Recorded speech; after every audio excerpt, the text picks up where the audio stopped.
Hi hello friends, welcome back to my YouTube channel. ನಾನು ಭಾಗ್ಯ. ಎಲ್ಲರೂ ಹೇಗಿದ್ದೀರಾ? ಐ ಹೋಪ್ ಎಲ್ಲರೂ ಚೆನ್ನಾಗಿದ್ದೀರಾ ಅಂತ ಭಾವಿಸ್ತೀನಿ. ಸೊ ಫ್ರೆಂಡ್ಸ್, ಪೂಜೆ ಇವತ್ತು ಏನು ವೈಕುಂಠ ಅಲ್ಲ, ಏಕಾದಶಿ. ಓಕೆ, ಇವತ್ತಿನ ಬ್ಲಾಗ್ ಹೇಗೆ ಹೋಗುತ್ತೆ ನೋಡಿ. ಅವಳು ಬೀಳಲ್ಲ, ಅವಳೇ ಒಬ್ಬಳೇ ಇಳಿತಾಳೆ. ಬಿಸ್ಕೆಟ್ ಬಿದ್ದೈತೆ ಇದು.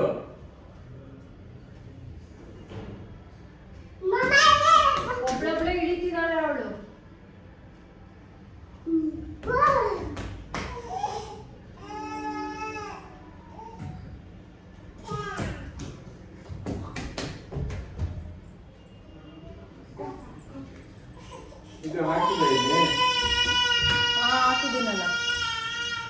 ಎಸ್ ಫ್ರೆಂಡ್ಸ್, ಸಂಜೆ ಆಗಿತ್ತು. ಸೊ ಸಂಜೆ ನಾನು ಇಲ್ಲಿ ಈ ಒಂದು ಬುದ್ಧ ಸ್ಟ್ಯಾಚ್ಯೂ ಹತ್ರ ಒಂದು ಸೆಂಟೆಡ್ ಕ್ಯಾಂಡಲ್ ಹಚ್ಚುತ್ತೀನಿ. ಬಟ್ ಇವತ್ತು ನಾನು ನಾರ್ಮಲ್ ಕ್ಯಾಂಡಲ್ ಹಚ್ಬಿಟ್ಟು ಕರ್ಪೂರ ಹಾಕ್ತಾಯಿದ್ದೀನಿ. ಯಾವುದೇ ಥರ ಸೆಂಟ್ ಹಾಕ್ತಾಯಿಲ್ಲ. ಯಾಕಂದರೆ ತುಂಬಾ ಒಂದು ಸ್ವಲ್ಪ ಈವ್ನಿಂಗ್ ಟೈಮಲ್ಲಿ 6 o'clock ಸೊಳ್ಳೆಗಳು ಬರೋಕ್ಕೆ ಸ್ಟಾರ್ಟ್ ಮಾಡುತ್ತೆ.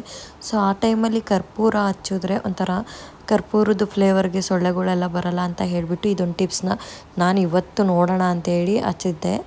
ಸೊ ನನಗೆ ಪಕ್ಕದ ಮನೆಯವರು ಹೇಳಿದರು, ಕರ್ಪೂರನ ಈ ಥರ ಹಾಕಿ ನೋಡೋಣ, ಕರ್ಪೂರಕ್ಕೆ ಸ್ಮೆಲ್ಲಿಗೆ ಏನೂ ಸೊಳ್ಳೆಗಳು ಬರಲ್ಲ ಅಷ್ಟಾಗಿ ಅಂತ ಹೇಳಿದರು.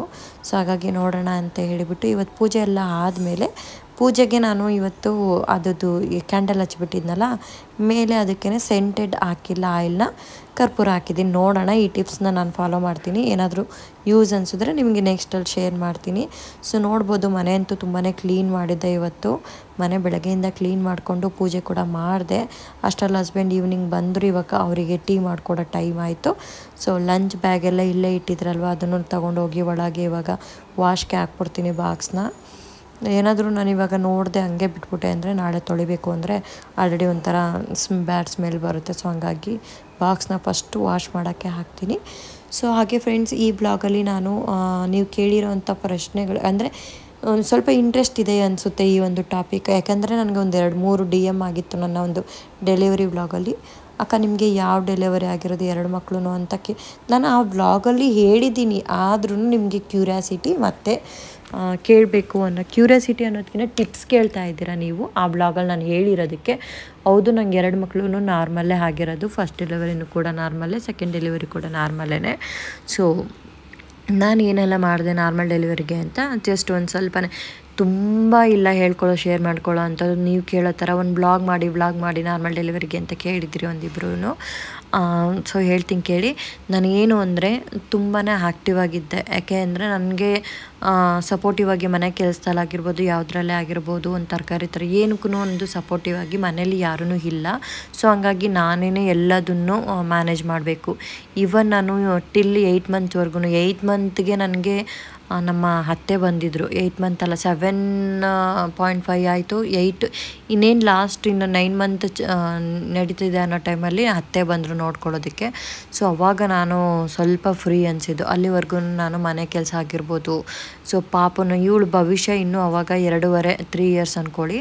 ಸೊ ಅವಳನ್ನ ನಾನು ಇವನ್ ಪ್ರೆಗ್ನೆಂಟಲ್ಲಿ ಕಂಕ್ಳಲ್ಲಿ ಅಂದರೆ ಸೊಂಟದ ಮೇಲೆ ಎತ್ಕೊಂಡು ಕೂಡ ಸ್ಟೆಪ್ಸ್ನೆಲ್ಲ ಹತ್ತುತ್ತಿದ್ದೆ, ಓಡಾಡ್ತಿದ್ದೆ. ತುಂಬಾ ಆ್ಯಕ್ಟಿವ್ ಆಗಿದೆ ಹೇಳಬೇಕು ಅಂದರೆ.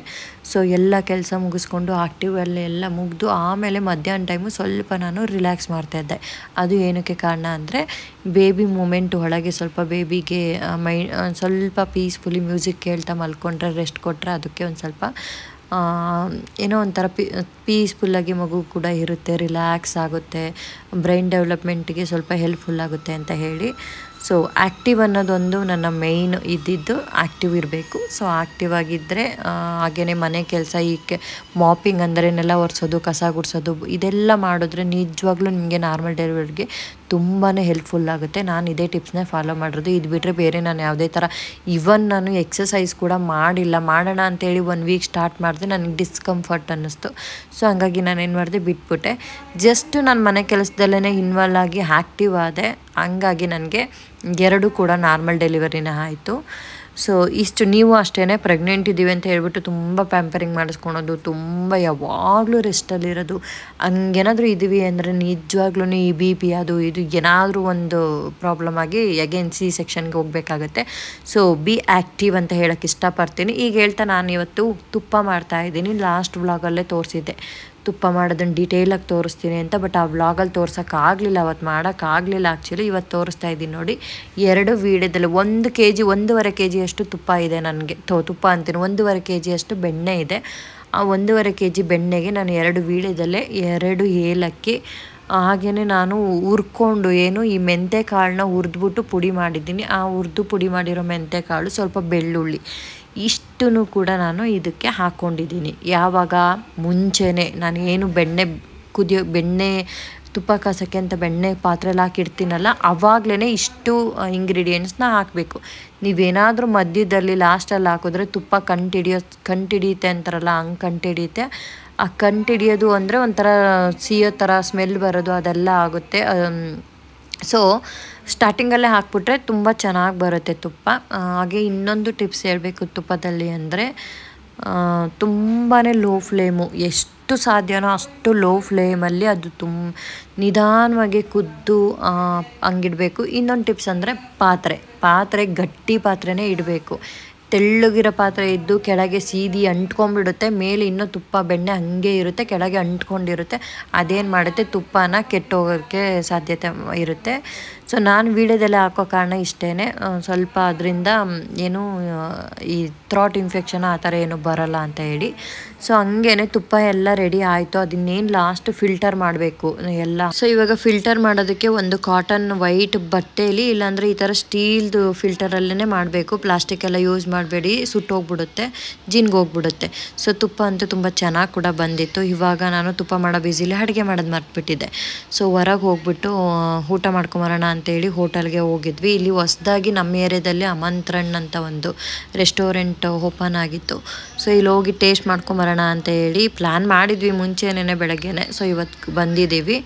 ಸೊ ಇಲ್ಲಿ ಏನೇನೆಲ್ಲ ತಿಂತೀವಿ, ಹೇಗಿತ್ತು ಹೋಟೆಲ್ ರಿವ್ಯೂ ಅಂತಲೇ ಹೇಳ್ಕೊಬೋದು. ಸಿಕಂದ್ರಾಬಾದಲ್ಲಿ ಆಮಂತ್ರಣ ಅನ್ನೋ ಒಂದು ರೆಸ್ಟೋರೆಂಟಲ್ಲಿ ಯಾವ ರೀತಿ ಇತ್ತು ಅಂತ ತೋರಿಸ್ತೀನಿ ಬನ್ನಿ. ನೋಡಿ ಮಮ್ಮ ಅಂತ ಏನು ಸರಿ ಆಯ್ತಾ ನಿಮ್ಮದು?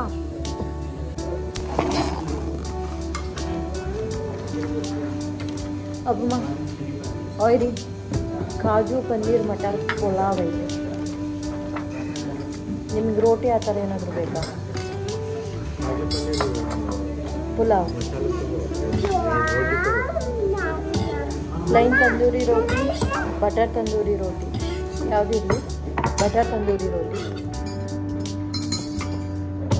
ಅದೊಂದು. ಆಮೇಲೆ ಏನಂದ್ರಿ? ಕಾಜು ಮಸಾಲ, ಕಾಜು ಪನ್ನೀರ್ ಮಸಾಲ, ಸರಿ. ಪನ್ನೀರ್ ಪತಿಯಾನ, ವೆಜ್ ಪತಿಯಾನ,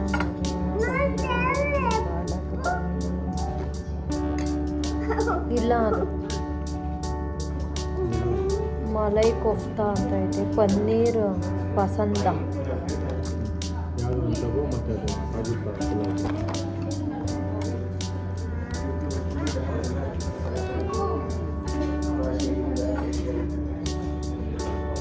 ದಾಲ್ ಹಂಡಿ ಅಂತ ಐತೆ.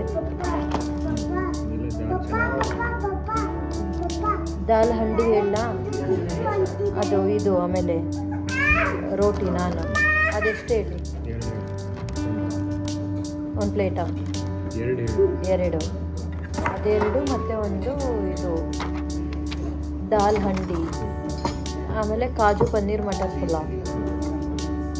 ಇಷ್ಟು ತಿಂತೀರಾ?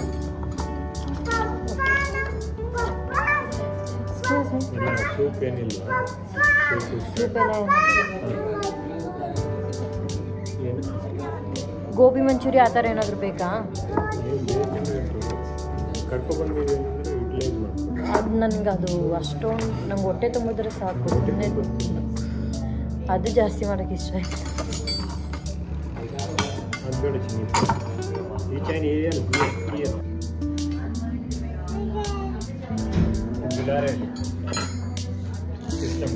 ಸೊ ಆರ್ಡ್ರ್ ಮಾಡಾಯಿತು. ಇಲ್ಲಿ ಒಂದು ಜೋಕ್ ಅಂದರೆ, ನನ್ನ ಹಸ್ಬೆಂಡು ನಾನು ಹೊರಗೆ ಕರ್ಕೊಂಬಂದೀನಿ ಅಂದರೆ ಅದನ್ನು ನೀನು ಯೂಟಿಲೈಸ್ ಮಾಡ್ಕೋಬೇಕು ಅಂತ ನನಗೆ ಹೇಳ್ತಾರೆ, ನಾನೇನಾದರೂ ಆರ್ಡ್ರ್ ಕೊಡಬೇಕಾದ್ರೆ.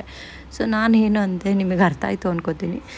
ನನಗೆ ಊಟ ಏನು ಅಂದರೆ ಜಸ್ಟ್ ನಂಗೆ ಟೇಸ್ಟ್ಗೆ ಅಂತಲ್ಲ, ಸ್ವಲ್ಪ ಹೊಟ್ಟೆ ತುಂಬಿದ್ರೆ ಸಾಕು. ನನಗೆ ವೇಸ್ಟ್ ಆಗೋಕ್ಕೂ ಇಷ್ಟಪಡಲ್ಲ, ವೇಸ್ಟ್ ಮಾಡಲೂಬಾರ್ದು. ಏನೆಲ್ಲ ಬೇಕೋ ಅದನ್ನು ಜಾಸ್ತಿ ಆರ್ಡ್ರ್ ಮಾಡಿ ವೇಸ್ಟ್ ಮಾಡೋದು ಅದು ನನಗೆ ಇಷ್ಟ ಆಗಲ್ಲ. ಹಾಗೆಯೇ ಇನ್ನೊಂದೇನು ಅಂದರೆ ಬಿಲ್ ಜಾಸ್ತಿ ಆಗಬಾರ್ದು ಅನ್ನೋದನ್ನು ಕಾನ್ಸೆಪ್ಟನ್ನು ಇಟ್ಕೊಂಡಿರ್ತೀನಿ. ಸೊ ಅದನ್ನೇ ಕೂಡ ನನ್ನ ಹಸ್ಬೆಂಡ್ಗೆ ಹೇಳ್ತಾ ಇದ್ದೆ.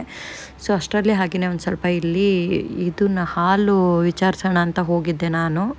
ಮೀನ್ಸ್ ಪಾರ್ಟಿ ಹಾಲು ಹೇಗೆ ಹೆಂಗೆ ಅಂತ, ಸುಮ್ಮನೆ ಹೊಸದಲ್ವಾ, ಜಸ್ಟ್ ನಾಲೆಡ್ಜ್ಗೆ ತಿಳ್ಕೊಳ್ಳೋಣ ಅಂತೇಳಿ. ತುಂಬ ಹೆವಿ ಇತ್ತು. ಒಂದು ಹೆಂಗೆ ಅಂದರೆ ತಾಳಿ ಅಂತ ಇರುತ್ತಲ್ಲ ರೆಡಿ 400 500 ಆ ಥರ ಆರ್ಡ್ರು ತೊಗೊಳಲ್ವಂತೆ.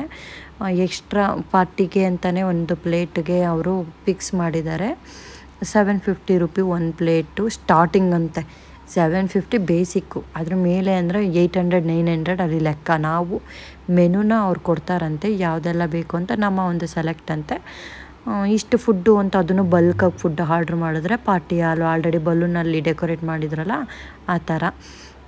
ಸೊ ಕೇಳಿ ನನಗೆ ಶಾಕ್ ಆಗೋಯ್ತು. ನೋಡ್ಬೋದು ನನ್ನ ಮಗಳಿಗೆ ಲೆಮನ್ನ ಸುಮ್ಮನೆ ಕಿತಿ ಮಾಡ್ತಾಯಿದ್ಲು. ಲೆಮನ್ ಕೊಟ್ಬಿಟ್ಟು ಬಿಟ್ಟೆ, ನೋಡೋಣ ಏನು ಅದೇನೋ ಬೇಬಿ ಎಕ್ಸ್ಪ್ರೆಷನ್ ಚೆನ್ನಾಗಿರುತ್ತಲ್ಲ ಲೆಮನ್ ಫಸ್ಟ್ ಟೈಮ್ ತಿನ್ನಬೇಕಾದ್ರೆ ಅಂತ. ಸೊ ಇವಳಿಗೂ ಕೂಡ ನಾನು ಇವತ್ತು ಫಸ್ಟ್ ಟೈಮ್ ಕೊಟ್ಟೆ. ಅದು ನೋಡಿ ಹೆಂಗೆ ಮಾಡ್ತಿದ್ದಾಳೆ, ಜಾಸ್ತಿ ಏನೂ ರಿಯಾಕ್ಷನ್ ಮಾಡಲಿಲ್ಲ.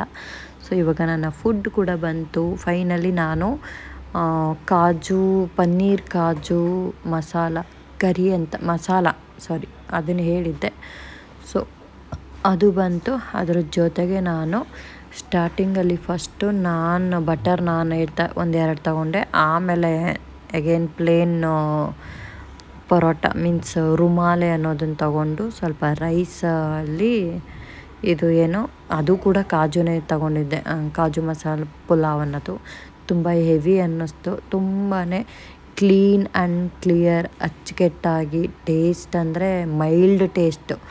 ಈ ತೆಲಂಗಾಣದಲ್ಲೆಲ್ಲ ತುಂಬ ಸ್ಪೈಸಿ ಇರುತ್ತೆ, ಬೇರೆ ಕಡೆ ಎಲ್ಲ ಹೋದರೆ. ಇಲ್ಲಿ ಸ್ವಲ್ಪ ಸ್ಪೈಸಿ ಕಮ್ಮಿ ಇತ್ತು. ಸ್ವಲ್ಪ ಓಕೆ ಫುಡ್ ಮಾತ್ರ ಮೀನ್ಸ್ ಸ್ಪೈಸಿ ಯಾರು ಇಷ್ಟಪಡಲ್ಲ ಅವ್ರಿಗೆ ಮೈಲ್ಡಾಗಿ ಟೇಸ್ಟ್ ಮಸ್ತ್ ಇತ್ತು. ಸೊ ನನಗೆ ಇಷ್ಟ ಆಯಿತು ರೆಸ್ಟೋರೆಂಟು. ನೀವು ಏನಾದರೂ ಹೈದ್ರಾಬಾದ್ಗೆ ಬಂದರೆ ಟೂರ್ಗೆ ಟ್ರಿಪ್ಗೆ ಏನಾದ್ರೂ ಸಿಕಂದ್ರಾಬಾದಲ್ಲಿ ಮೈನ್ ರೋಡಲ್ಲೇ ಇದು ಏನು ನೀವು ಗೂಗಲ್ ಮಾಡಿದ್ರೆ ಸಾಕು, ಸಿಕಂದ್ರಾಬಾದ್ ಅಂತ ಲೊಕೇಶನ್ ಹಾಕ್ಬಿಟ್ಟು ಆಮಂತ್ರಣ ಅದೊಂದು ರೆಸ್ಟೋರೆಂಟ್ ಅಂತ ಹಾಕಿದ್ರೆ ಸಾಕು ಸಿಗುತ್ತೆ. ಫುಡ್ ಅಂತೂ ಲವ್ ಇಟ್. ಕರ್ನಾಟಕದವ್ರಿಗೆ ಇಲ್ಲಿ ಫುಡ್ಡು ಇಷ್ಟ ಆಗುತ್ತೆ ಅನ್ಕೋತೀನಿ. ಸೊ ನಮ್ಮದು ಕೂಡ ಫುಡ್ ಆಯಿತು. ಸೊ ನಿಮಗೇನಾದ್ರೂ ನಾನು ಒಂದು ಕಾನ್ಸೆಪ್ಟ್ ಇಟ್ಕೊಂಡಿದ್ದೆ ಸ್ವಲ್ಪ ದಿನ. ನನ್ನ ಒಂದು ಹೆಂಗೆ ಅಂದರೆ ನನ್ನ ಯೂಟ್ಯೂಬಲ್ಲಿ ಒಂದು ಫುಡ್ಡುದು ಕಾನ್ಸೆಪ್ಟ್ ಇಟ್ಕೊಂಡು ಫುಡ್ ರಿವ್ಯೂಸ್ ಥರ ಒಂದೊಂದು ವೀಕ್ಲಿ ಒಂದು ವೀಡಿಯೋ ಆ ಥರ ಮಾಡಿ ಹಾಕೋಣ ಅಂತ ನಾನು ನೋಡ್ತಾ ಇದ್ದೀನಿ. ಇಲ್ಲಿ ಇರೋ ಯಾವ್ಯಾವ ಲೊಕೇಶನಲ್ಲಿ ಯಾವ ಹೋಟೆಲಲ್ಲಿ ಯಾವ ಥರ ಫುಡ್ ರಿವ್ಯೂಸ್ ಯಾವ ಥರ ಫುಡ್ ಇರುತ್ತೆ ಚೆನ್ನಾಗಿರುತ್ತೆ ಅನ್ನೋ ಒಂದು ಕೊಡೋದು.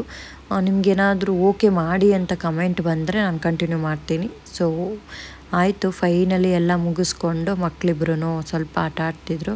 ನನ್ನ ದೊಡ್ಡ ಮಗಳು ಗೊತ್ತಲ್ಲ, ಏನಾದರೂ ಡಿಫ್ರೆಂಟಾಗಿ ಕಂಡುಬಿಟ್ರೆ ಸಾಕು ಅವರಪ್ಪನ ಇಟ್ಕೊಂಡ್ಬಿಡ್ತಾಳೆ, ಪಪ್ಪ ಅಂತ. ಈ ಮಾಷ ಹೆಂಗೆ ಆಡ್ತಾಳೋ, ಈ ಮಾಷ ಅಂಡ ಬೇರಲ್ಲಿ ಕ್ಯಾತೆ ಹಂಗೆ ಸೇಮ್ ಆಡ್ತಾಳೆ ನೋಡಿ. ಎಲ್ಲಿ ಹತ್ತಿ ನಿಂತಿದ್ದಾಳೆ ಅಲ್ಲೇನೋ ನೋಡಿಬಿಟ್ಟು ಅದು ತಿನ್ನಲ್ಲ ಮಾಡಲ್ಲ, ಸುಮ್ಮನೆ ತೊಗೊಂಬಂದು ಮನೆಯಲ್ಲಿ ಒಂದು ಬೈಟ್ ತಿಂತಾಳೆ. ಅದು ತಂದಿದ್ದೀನಿ ಅನ್ನೋ ಖುಷಿಗೆ. ಆಮೇಲೆ ಅಷ್ಟೇ. ಸೊ ಅಲ್ಲಿಂದ ನೆಕ್ಸ್ಟ್ ನಾನು ಗ್ರಾಸರಿ ತೊಗೊಂಬರೋಕ್ಕೆ ಹೋಗಿದ್ದೆ. ಅಂದರೆ ಫ್ರೂಟ್ಸ್ ಬೇಕಿತ್ತು, ಸ್ವಲ್ಪ ಫ್ರೂಟ್ಸು ಮತ್ತು ಲಂಚ್ ಬಾಕ್ಸ್ಗೆ ಏನಾದರೂ ಡಿಫ್ರೆಂಟಾಗಿ ಟ್ರೈ ಮಾಡೋದಕ್ಕೆ ಸ್ವಲ್ಪ ಬೇಕಿತ್ತು. ಸೊ ಫೈನಲಿ ಫ್ರೂಟ್ಸ್ ಎಲ್ಲ ತೊಗೊಂಡು ನಾನು ಪಾಪು ಸ್ವಲ್ಪ ಅಳಕ್ಕೆ ಸ್ಟಾರ್ಟ್ ಮಾಡಿದ್ಲು ಅಂತೇಳಿ ಒಂದು ಕಡೆ ಕೂತ್ಕೊಂಡ್ಬಿಟ್ಟೆ.